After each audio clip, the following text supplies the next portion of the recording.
Okay, so I've assembled all the parts I need to rebuild this display assembly. So we've got a digitizer, we've got a new display panel, and we've got the original bezel that we're reusing. So as you can see, I've just rested the new panel inside the bezel, and now I need to remove the the covering plastic off of this, the inside covering plastic here, and then I need to actually glue this down.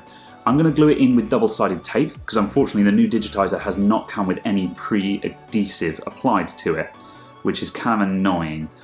So this means I've got to go old school and do it the way we used to do iPad screens, which is with double-sided tape. This is a bit of an animal of a job, so I'm probably going to just fast forward through this bit.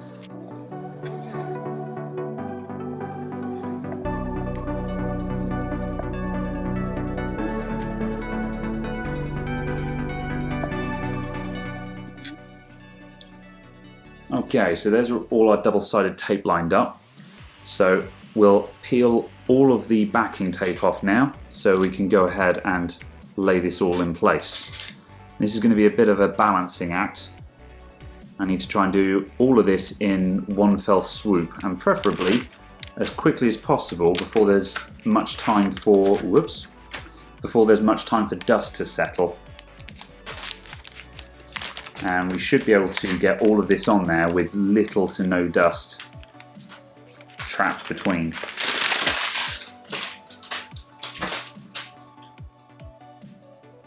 Okay, that's the backing off of the digitizer. Now we just need to remove the backing off of all the double-sided tape. Now, I only get one shot to get this perfect. I've got to thread the digitizer's ribbon cable through the bottom here. And I think I can just get that through like that. There we go.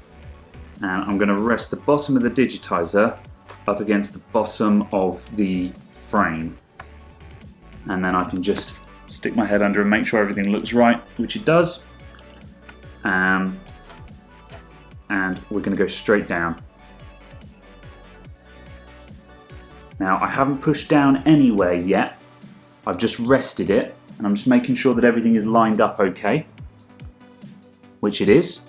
Okay, right, let's commit. So I'm going to go around the edges, and I'm going to just push it down around all the edges just to press into that double-sided tape. I'm making sure that the glass is going right up to the edge of the plastic here, because where this plastic frame is flexible, a gap may occur where the frame bends outwards. So I'm just making sure that I'm pinching those edges together.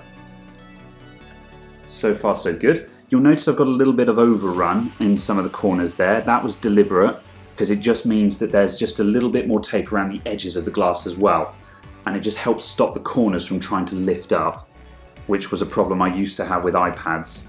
I don't know if I'll have the same issue here, but double-sided tape is the simplest but not necessarily the most effective method of sticking things down, so overkill is underrated. Good, right, so far so good.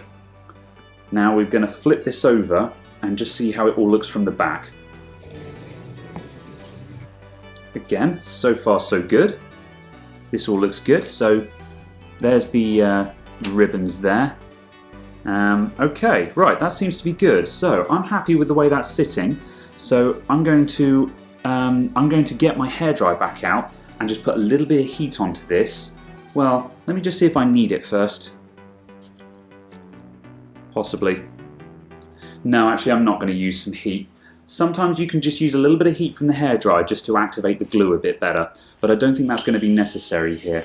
I'm just going to use a soft cloth just to press down around those edges.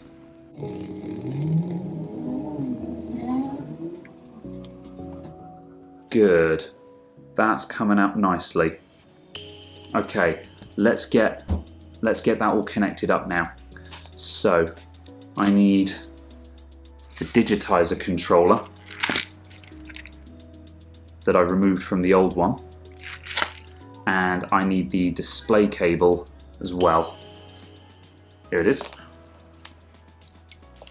Right, let's figure out how this all goes. Right, so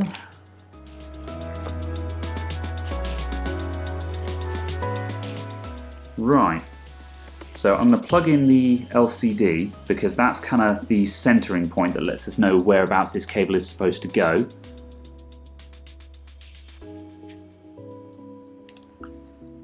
And we'll just lightly stick that down.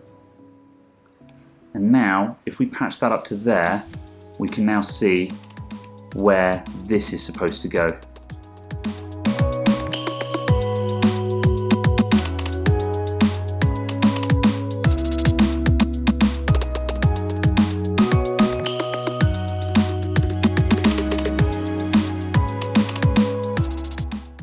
And I'm just going to try and stick that down to the back of the LCD. The sticky's gone a bit on that, so I'm just going to put a bit of a fold on there. And if I apply the sticky back on this little grounding strip, hopefully that should just help hold all this down.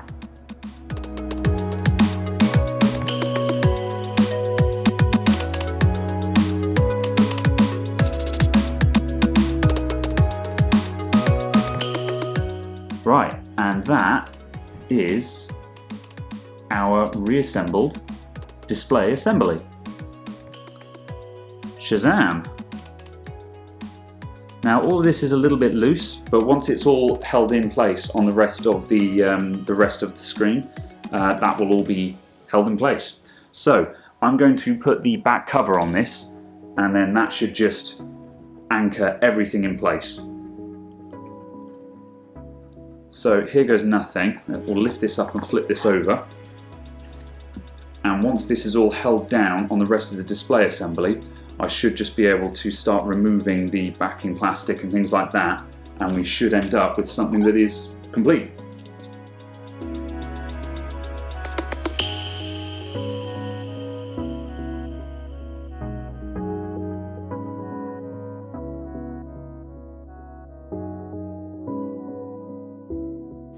Now the last moment is to push all of this down and click everything into place.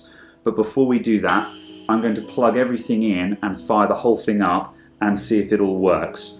Because, not saying that I'm nervous, but I'm nervous about this actually working. So I just want to see that touchscreen doing its thing, and then I'll be confident.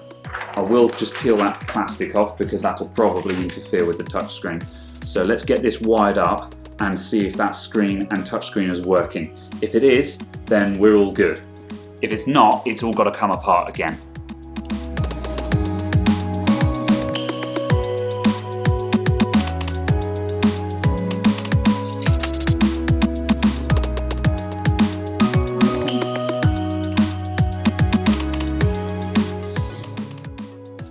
And action. Okay, right, we've got a display working. We're just starting up. Oh my god, it's working, it's wonderful. First time. Look at that, I'm happy with that. First time. It's not, well, I don't want to say I doubted myself, but that was a nerve-wracking job just to reassemble all of that, because my experience with touchscreens in the past, especially on iPads and iPhones, they're so fussy. If it's not perfect, they don't work.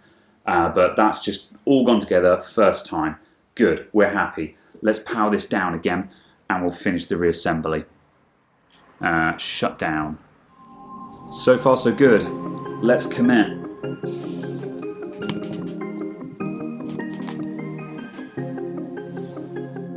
Of course, at this point, we're going to put finger marks all over our beautiful new touchscreen, but that's okay, we can clean that.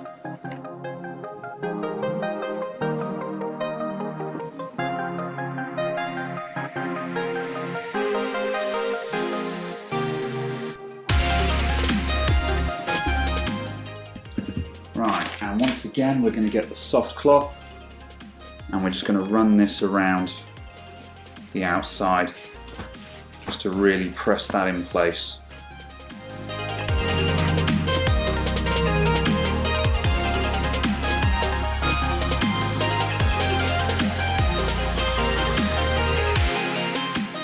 Beautiful.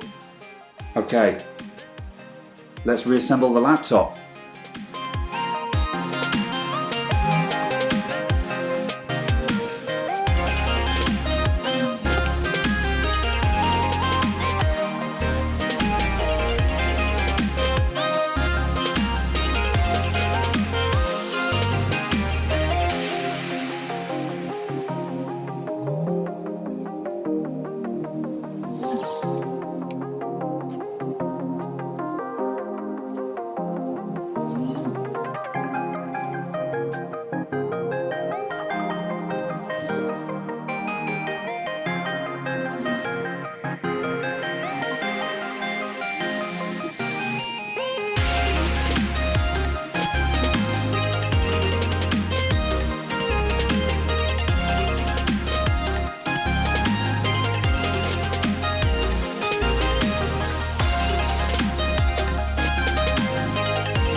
We've got a few broken mounts on the bottom of this display assembly, so I'm just hoping that there's enough of it that's all intact just to get a really nice solid hinge mount.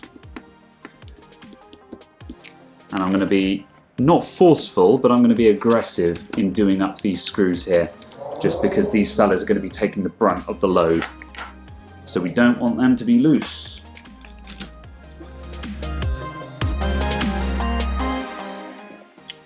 Okay, right, that's some key screws in. Let's see how that display assembly functions.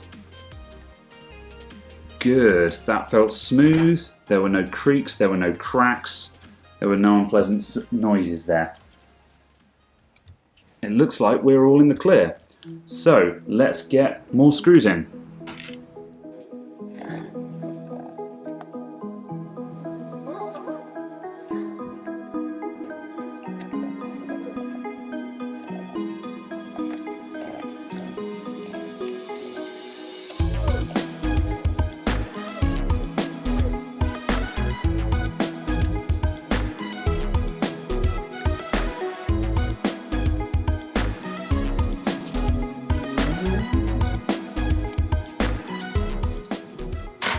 There it is. It's done. It's complete. It's all in one piece. Fantastic. That is all working just fine. I am happy with that. Ew, Windows 8. Gotta work out where the hell the desktop was put on this thing. There we go. Ew, Windows 8.0. Right, okay, well, we're going to be moving on to servicing with this thing now. Get some upgrades installed, get it up to Windows 10, and everything will be hunky-dory. Thank you very much for watching, everyone. I'll see you all next time. Goodbye for now.